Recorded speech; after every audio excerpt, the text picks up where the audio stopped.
When I was a kid, I was a freaking cool kid. And don't worry, I'm not being biased, you could ask anyone, ask my imaginary friend, they will all tell you that I was cool.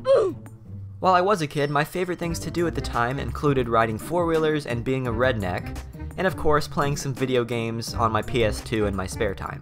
I pretty much did only these two things. When I wasn't rednecking, I was playing video games. But since I lived in the middle of BFE and the nearest GameStop was way too far for me to put on my orange Crocs and walk to, I wasn't able to get new games very often. Thus, my game library consisted of very few games, including ones from the MX vs ATV lineup, Tony Hawk games, and stuff like GTA and a few others. I played all of these games a ton, especially when it rained every 35 seconds because I live in Florida. But the one I played the most was definitely Tony Hawk's Pro Skater 4. This game was and still is one of my favorite games of all time, and I feel as if my childhood would have been much different if I didn't spend my time playing this and instead played something else. It was honestly an experience that has not been matched to this day with any other game. Once I picked up Tony Hawk's Underground, I stopped playing Pro Skater 4 and switched to that instead. And while Pro Skater 4 is looked upon as one of the best Tony Hawk games of all time, I definitely have to say that I personally got more enjoyment out of Underground. I would spend hours upon hours in the park editor, and my stepbrother and I would create some insane creations.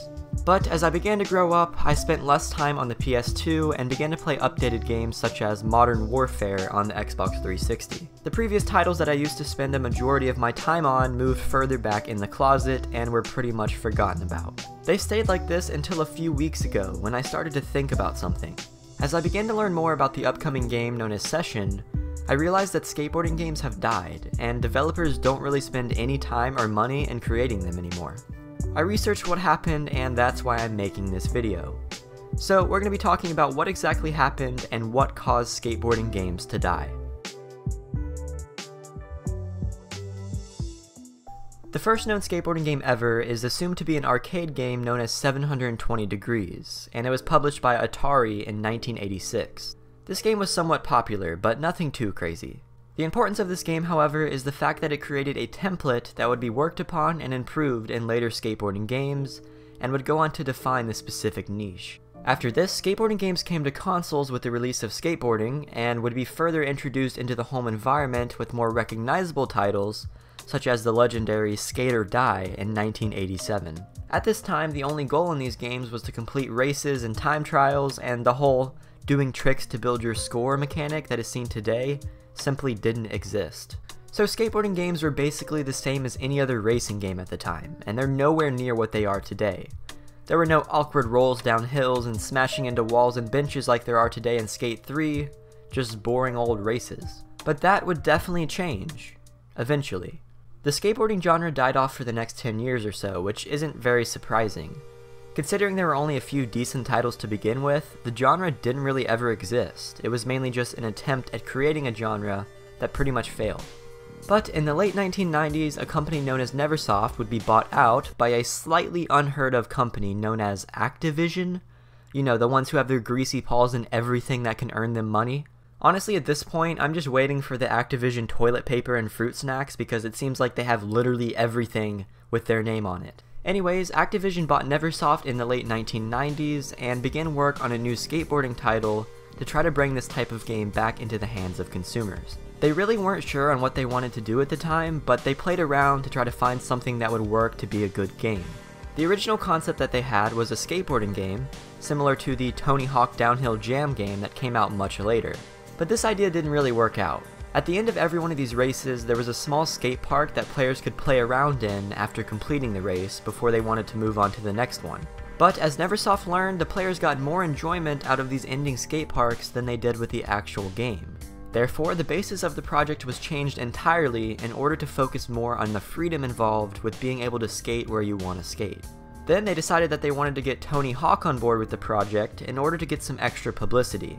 Tony said yes, and Tony Hawk's Pro Skater launched on the original PlayStation in 1999. The game was somewhat basic and was still a fun game, and it sold extremely well. I played this game around 5 or 6 years later when I was old enough to understand what was going on, and it was truly amazing. It's what I would like to call a classic. Anyways, there were over 5 million copies sold on the PlayStation alone, and the success led to a development of a follow-up game, Pro Skater 2, in the following year. This one, just like the first game, had many sales and was received extremely well.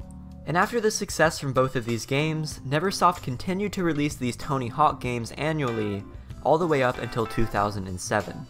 At this point, there were a total of 8 of these games, all released by Activision through Neversoft. But with Neversoft becoming more and more focused on their Guitar Hero series, you know, the one that also died that I made a video on, link in the description, they needed to get rid of the Tony Hawk series to be able to focus more of their resources on Guitar Hero. Thus, development of these games switched over to a company known as Robomoto in 2008. Interrupting this situation, the Tony Hawk line were not the only skateboard games that were out at the time. There were tons of average and bad games that were being released by various studios to try to capitalize on the success from Tony Hawk, but not many of them were notable. But in 2007, the first real title to add some innovation to the genre came along, and this title was known as Skate. This one was much different because it was more realistic. No crazy aerial stunts that would work at the push of a button, and no insane landings that are just impossible. Skate required skill and thinking, and it was the first actually realistic skateboarding simulator. Well, I mean, obviously not everything was exactly realistic, so maybe that's not the right word, but it was definitely different in the way that you had to perform tricks using both the joysticks instead of just hitting a button. The reviews for Skate were generally favorable, and the game was received well. There were definitely some criticisms with the weird physics glitches and lag in online multiplayer, but overall the game was a success. It actually sold better than Tony Hawk's Proving Ground, which was the rival release at the time, so EA, the developers of Skate, decided to work on a sequel. This sequel would come along in 2009. Back to 2008, Robomoto acquires the Tony Hawk franchise. Now keep in mind, before Robomoto, the previous 4 games released by Activision and Neversoft in this series were American Wasteland, which is a great game, Downhill Jam, which many claim is one of the worst in the original series, Project 8, which I've never personally played, and then Proving Ground. And these games all sold pretty well, so the series still had a bit of life in it. But Robomoto over here took all of the life that was left in the game, bundled it up in a slightly old Han Solo, and pushed him into the abyss. And he died, by the way. But seriously, upon this new company acquiring the rights to Tony Hawk, the first game that they released was a DS game known as Tony Hawk Motion, which was a terrible DS installation that got a 40% on Metacritic. Then, this amazing studio right here thought it would be a good idea to release something called Tony Hawk Ride. Seriously, who thought this was a good idea? This singular game right here, which was $120 by the way, risked putting the entire Tony Hawk series on cancellation the following year because of how bad it sold. It was a terrible decision with terrible execution, and it almost killed the entire series. And actually, this was the start of something that would kill the entire series. Okay guys, we just had an epic fail with making a controller that people want to stand on. How do we make more money to make up for these terrible losses? Oh, you know, people play skateboarding games because they don't know how to skateboard in real life, or they don't feel like skateboarding in real life right now. So, what if we did the same thing we just did, and make another stand-on controller? Trust me, it'll work this time. And then, Tony Hawk Shred came out in 2009. This game was equally as bad as the previous, but it did get a 2 out of 10 on some sites, instead of a 1 out of 10 like the previous, so I guess that's good. But again, even this game did a bad job at doing the thing it's supposed to do: selling. A year later, in 2010, EA published Skate 3, which was known as one of the best in the Skate trilogy. All the attention was being pulled away from these terrible Tony Hawk games and being focused on the new and improved Skate series. With the Tony Hawk series already going down the drain because of the Skate series and because of the terrible releases that came out a few years earlier, the people at Robomoto needed to do something to save this series. So in 2012, they decided to basically remaster the original Pro Skater game and ended up releasing another major disappointment, which killed the Tony Hawk series even more than the stupid foot controller.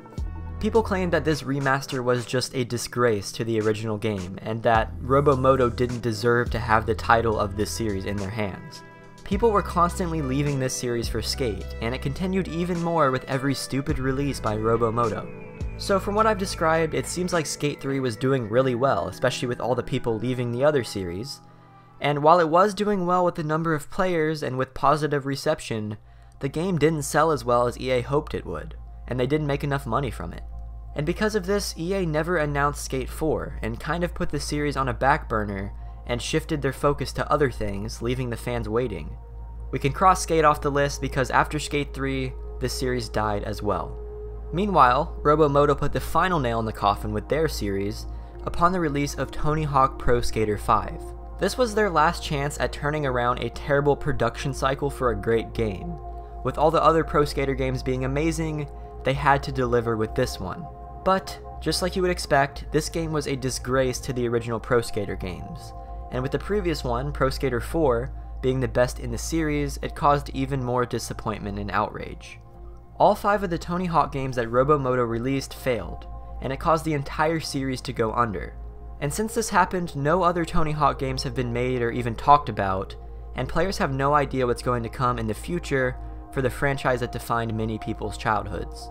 And on the opposite end of the spectrum, after Skate 3, the Skate franchise has been left on a silent break with no words about future games for the last 8 years. With both of the major contributors in the skateboarding genre being gone, players lost hope for this genre and moved on to other things or simply replayed the previous games. So now's when the question arises, what exactly was it that killed the skateboarding franchise? Obviously number 1 is by the constant failures released by Robomoto, which caused players to lose hope in the Tony Hawk series, plus the infinite hiatus from the Skate line contributed to this as well. Furthermore, the annualization of these releases caused them to get boring. I've been seeing a trend lately that when games get annualized and come out every single year, they aren't as interesting, especially when it's almost identical gameplay every single time. There aren't many people who would buy every single yearly release and enjoy every single one of them. So when this happens, most people just simply buy the few that stick out to them within a multi-year span. And while the Tony Hawk and Skate games did dominate most of this market, there were also tons of clones that released and caused major oversaturation in the market. And these things, combined with the decline in skateboarding culture in general, are what caused this genre of game to die. Now, I just want to clarify something. While skateboarding games are pretty much dead and are only a fraction of what they used to be, there's still hope. There's still a group of these communities that are doing things to breathe new life into this genre. With indie games such as Session coming out, there's still hope that skateboarding games can be made, but there's no denying the fact that compared to the mid-2000s, this genre has pretty much died. Anyways guys, that is going to be it for today's video, so I hope you guys enjoyed. Do you agree with me that skateboarding games are pretty much dead? Do you think they're still alive, or what do you think killed them? If you have any feedback to anything in this video, please let me know in the comments.